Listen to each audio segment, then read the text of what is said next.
Good day everyone. I am Enrico Pugorin from TBL11 and reporting about the sports table tennis. History of table tennis. The game was invented in England in the early days of the 20th century and was originally called ping pong. A trade name. The name table tennis was adopted in 1921 to 22 when the old ping pong association formed in 1902 was revived. The table tennis, also known as sea ping pong or wiff wap, it is a sport which 2 or 4 players hit a lightweight ball on the ping pong ball using a small rackets across a table. The sport originated in Victorian England.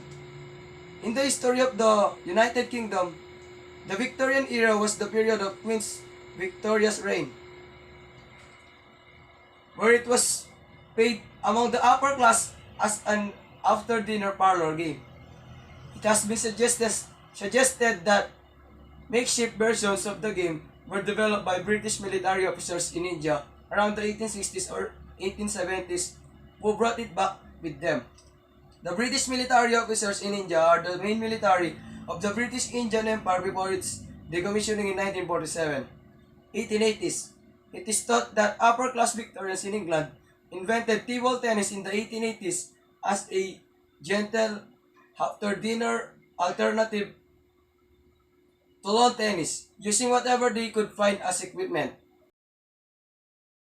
David Foster. His England patent was filed on July 15, 1890 when David Foster of England introduced the first action game of tennis on a table in 1890.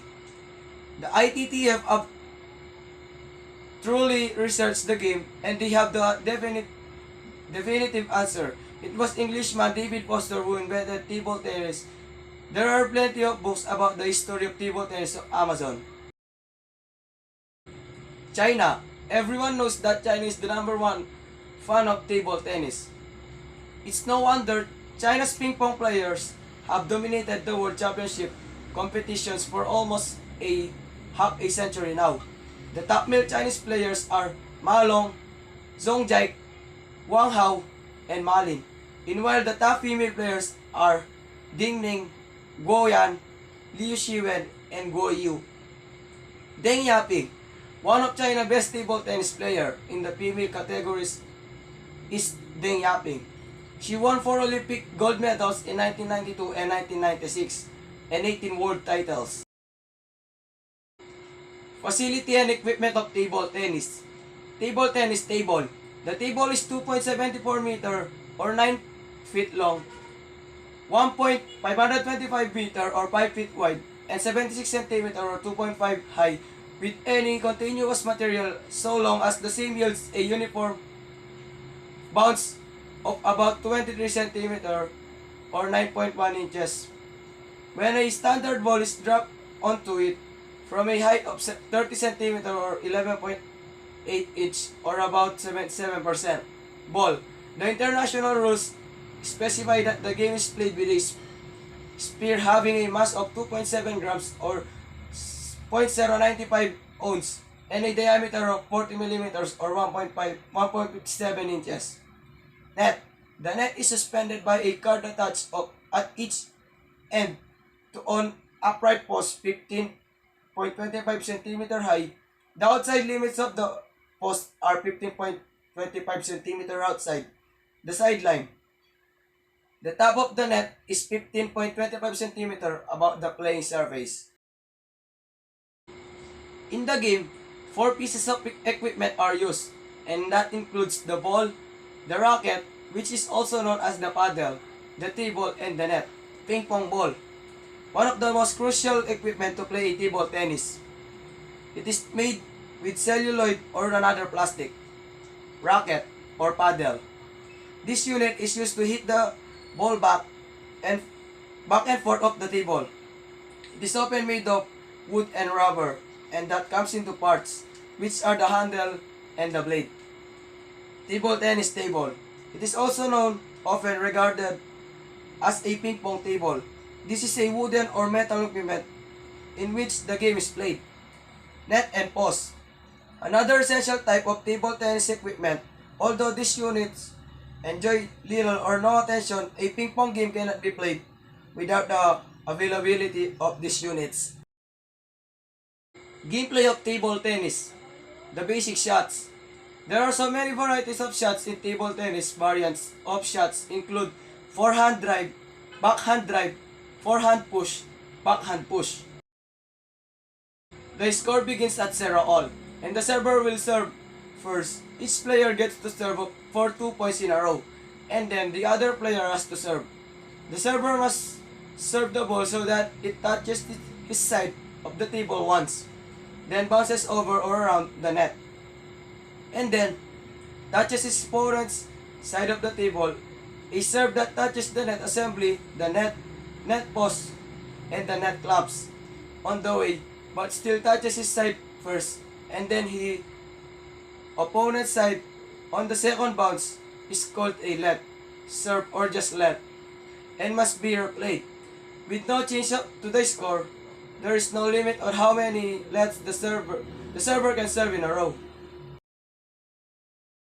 The receiver will then attempt to return the ball over or around the net so that it bounces first on the server's side of the table. If he cannot, the server wins the point. If he does, the server must hit the ball and over or around the net so that it bounces first on his opponent's side of the table. If the server cannot, the receiver wins the point. Play continues in this manner until either the server or the receiver cannot return the ball legally, in which case the other player wins the point. When a point is won, that player adds 1 to his score. If a score is 10-all is reached, both players will only serve 1 serve each until the game is won. The score is called out with the server score first. In the final possible game of a match, when the first player or double team reaches the 5 points, the player must change ends. Rules and regulations of table tennis. First is games are played to 11 points. A game is played to 11 points. A game must be won by 2 points. A match is generally the best 3 of 5 games. Second is alternate serves every 2 points. Each side of the table alternates serving 2 points at a time. Exception: after tied 10-all or deuce, service alternates at every point. Can you lose on a serve in ping pong? Yes, there is no separate rule for serving on a game point. Third, toss the ball straight up when serving. How do you serve the ball in ping pong? Hold the ball in your open palm behind your end of the table. Toss at least 6 straight up and strike it on the way down. It must hit your side of the table and then the other side. Note, once the ball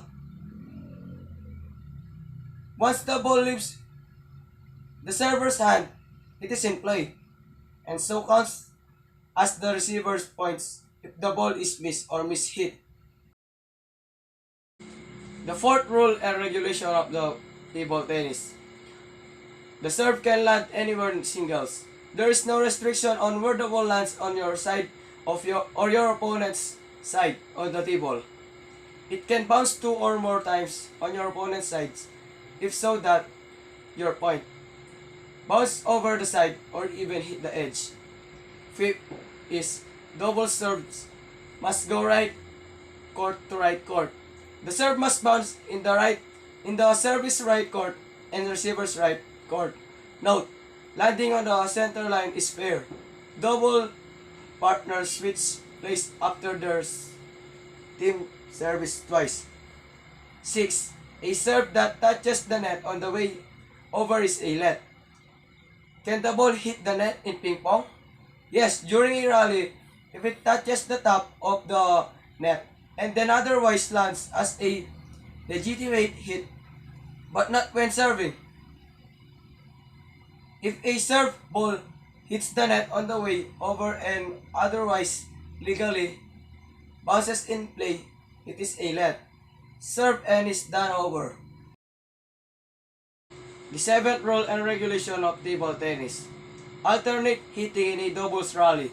Doubles partners must alternate hitting balls in a rally, no matter where the ball lands on the table. 8 is volleys are not allowed. Can you hit the ball before it bounces in ping pong? No. In regular tennis, you may volley the ball or hitting the ball before it bounces on your side of the net. But in the table tennis, this results in a point for your opponent. Note, when your opponent hits a ball that sails over your end of the table without touching it and then hits you or your paddle, that is still your point. 9. If your hit bounces back over the net by itself, it is your point. If you hit the ball in a rally or on a serve and it bounces back over the net after hitting your opponent's side of the table due to extreme speed without your opponent touching it, that is your point. 10th rule and regulation of table tennis.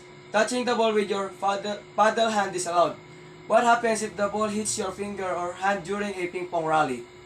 If the ball touches your paddle hand or otherwise results in a legal hit, there is no rule violation and play should continue as normal. Your paddle hand includes all fingers and hand area below the wrist. But what if the ball touches a player body anywhere else during a ping pong rally? You may not touch the table with your non-paddle hand for any reason. It will result in a point for your opponent. But if your opponent's hit sails over your side of the table without touching it and hits any part of your paddle, that is still your point. 11. You may not touch the ball with your non-paddle hand. You may touch the ball or the table with your paddle hand after reaching it to return a short serve, for example, or other parts of your body. Note, if the table moves at all from your touching it during a rally, that is your opponent's point. Last, an edge, ball bouncing off the horizontal tabletop surface is good. An otherwise legal serve or hit may contact the top edge of the horizontal tabletop surface and be counted as valid even if it bounces sideways. The vertical sides of the table are not part of the legal playing surface. Thank you for listening.